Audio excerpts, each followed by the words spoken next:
Welcome back to Fatafat Cooking by Dr. Srividya channel. Hi, hello, வணக்கம் எல்லாரும் எப்படி இருக்கீங்க?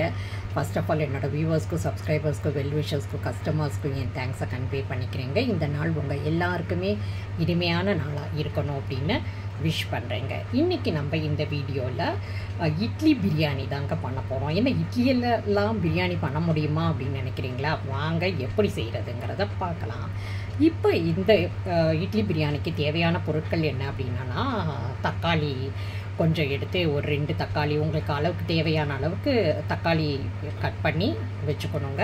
அதே மாதிரி தேவையான அளவு வெங்காயம். பிரியாணிக்கு என்னென்ன நம்ம யூஸ் பண்ணுறோமோ அதே தாங்க யூஸ் பண்ண போகிறோம்.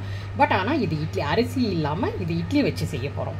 அதே மாதிரி உங்களுக்கு தேவையான காய்கறிகள் எது வேணாலும் போட்டுக்கலாம். அப்புறம் இட்லியை இந்த மாதிரி பீஸாக கட் பண்ணி வச்சுக்கலாம். இது ஃப்ரெஷ்ஷான இட்லியாக இருந்தாலும் ஓகே, இல்லை பழைய இட்லியாக இருந்தாலும் ஓகே, ரெண்டுத்துக்குமே ரொம்ப சூப்பராக வரும். அப்புறம் உங்களுக்கு தேவையான கேரட்டு கட் பண்ணியும் வச்சுக்கலாம், துருவியும் வச்சுக்கலாம். அதுக்கு தகுந்த மாதிரி இதை இஞ்சி பூண்டு இதெல்லாமே வச்சுக்கலாங்க. அப்புறமா புதினா கொத்தமல்லி இதெல்லாம் தாங்க தேவையான பொருட்கள். அப்புறம் மசாலா பொருட்கள் நம்ம செய்கிறப்ப பார்க்கலாம். வாங்க வீடியோக்குள்ளே போயிடலாம். இப்போ நமக்கு தேவையான மசாலா பொருட்கள் என்ன அப்படின்னா, 1/2 டீஸ்பூன் சோம்பு, ஒரு சின்ன பட்டை, ஒரு 2 லவங்கம், அப்புறம் பிரியாணி இலைங்க. இதெல்லாம் போட்டு நம்ம எண்ணெயில் ஃபஸ்ட்டு பொரிச்சுக்க போகிறோம். அதுக்கப்புறம் வெங்காயம் தக்காளி போட்டு வதக்கிக்க போகிறோம். அப்புறம் காயை போட்டு நல்லா வேக வச்சுக்க போகிறோம். குறைச்ச தண்ணி ஊற்றி கடாயில் எண்ணெய் கொஞ்சமாக ஊற்றிருக்குங்க, 2 டேபிள் ஸ்பூன். அப்புறம் இதில் போட்ட எல்லா மசாலாவையும் போட்டு நம்ம வதக்கி போகிறோம்.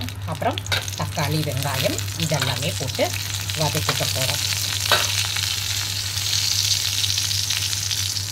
எண்ணெயில் மசாலா பொருட்களோட இஞ்சி பூண்டை போட்டு வதக்கிட்டு இருக்கோங்க. அதுக்கப்புறமா பீன்ஸை போட்டு வதக்கிட்டு போகிறோம். ஏன்னா இதுதான் வேகிறதுக்கு கொஞ்சம் டைம் இருக்கும். அதனால் இதை ஃபஸ்ட்டு நம்ம வதக்கிக்க போகிறோம். 2 நிமிஷம் வதக்கிட்டு இப்போ வெங்காயத்தை போட்டு வதக்கிக்க போகிறோம். இப்போ நம்ம தக்காளியும் போட்டு வதக்கிக்கலாம். இப்போ எடுத்து வச்சுருக்க கொத்தமல்லியும் புதினாவையும் போட்டு வதக்கிக்கலாம். இப்போ நம்ம துருவி வச்சுருக்க கேரட்டையும் போட்டு நல்லா வதக்கிக்கலாம். இப்போ இந்த காய்க்கு தேவையான உப்பை மட்டும் போட்டுக்கணும். ஏன்னா இட்லியில் ஆல்ரெடி நம்ம உப்பு போட்டு தான் வேக வச்சுருக்கோம். அதனால் இந்த வெஜிடபிள்ஸ்க்கு தேவையான உப்பை மட்டும் போட்டு நல்லா வதக்கிட்டு 1 டம்ளர், அதாவது 150 ml தண்ணி ஊற்றணும். ஊற்றி இதை வேக வச்சுட்டோன்னா காய் நல்லா வெந்துடும். அதுக்கப்புறமா நம்ம இட்லியை கட் பண்ணி வச்சுருக்க இட்லியை பொரிச்சு போடுறதா இருந்தாலும் போடலாம், இல்லை அப்படியே இதுக்குள்ளே போட்டு பிசைஞ்சு கலந்து வச்சுக்கிட்டா கூட நல்லா இருக்கும். இது வேகட்டும். வெந்த பிறகு உங்களுக்கு காமிக்கிறேன். இப்போ நம்ம 1 டம்ளர் தண்ணி ஊற்றிருக்கோம், அதாவது 150 ml. அதுக்கப்புறமா மஞ்சள் பொடி ஒரு 1/4 டீஸ்பூன், மிளகாய் பொடி ஒரு 1/2 டீஸ்பூன், கரம் மசாலா அதாவது பிரியாணி மசாலா ஒரு 3/4 டீஸ்பூன் இதை போட்டு நல்லா கலந்து வேக விட போகிறோம். ஒரு 5 நிமிஷம் நல்லா கொதித்து பச்சை வாசனைலாம் போய் காயெல்லாம் வேகிற வரைக்கும் இது வேகணும். அதுக்கப்புறமா தண்ணி இருந்தாலும் பரவாயில்ல, நம்ம அதோட இட்லியை சேர்க்க போகிறோம். இப்போ காயெல்லாம் நல்லா வெந்து வருது, சைடில் தண்ணியெல்லாம் குளிச்சிட்ருக்கு. இது எல்லாத்தையும் கலந்து விட்டுட்டு நல்லா காய் பச்சை வாசனை போயிடணும், காய் வெந்துடணும். அந்த ஸ்டேஜில் தான் நம்ம அடுத்த ஸ்டெப்ஸுக்கு போகணும். காயெல்லாம் நல்லா வெந்து வந்துருச்சு, உங்களுக்கே தெரியும். இந்த ஸ்டேஜில் நம்ம இட்லியை போட்டு மிக்ஸ் பண்ணிவிட்டு ஒரு தட்டை போட்டு மூடி சில்ல 5 நிமிஷம் வைக்க போகிறோம். அவ்வளோதான்.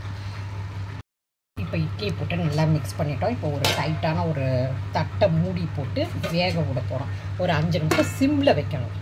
சிம்மில் வச்சு வேக விட்டோன்னா நம்மளோட இட்லி பிரியாணி ரெடி ஆகிடும். 1 நிமிஷம் கழித்து பார்த்தானா நம்மளோட சுவையான இட்லி பிரியாணி ரெடி ஆகிடுச்சுங்க. இதுக்கு தயிர் பச்சடி செஞ்சு சாப்பிட்லாம்.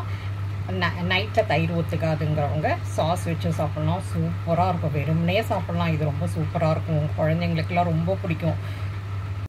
நம்மளோட tasty yummy idli biryani ready ஆகிடுச்சுங்க. சாப்பிட ரெடியாக இருக்கும். சூப்பரான டேஸ்ட்டில் இருக்குது.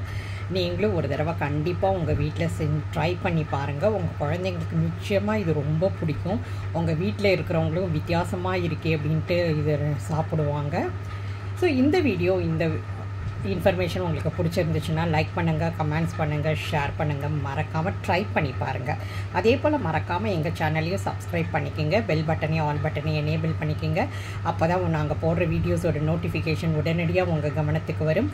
உங்கள் வேல்யூபிளான டைமை ஸ்பெண்ட் பண்ணி எங்கள் வீடியோஸ் எல்லாம் பார்க்குறதுக்கு ரொம்ப ரொம்ப நன்றிங்க. மேலும் ஒரு புதிய ரெசிபியோடு உங்களை நான் சந்திக்கிறேன்.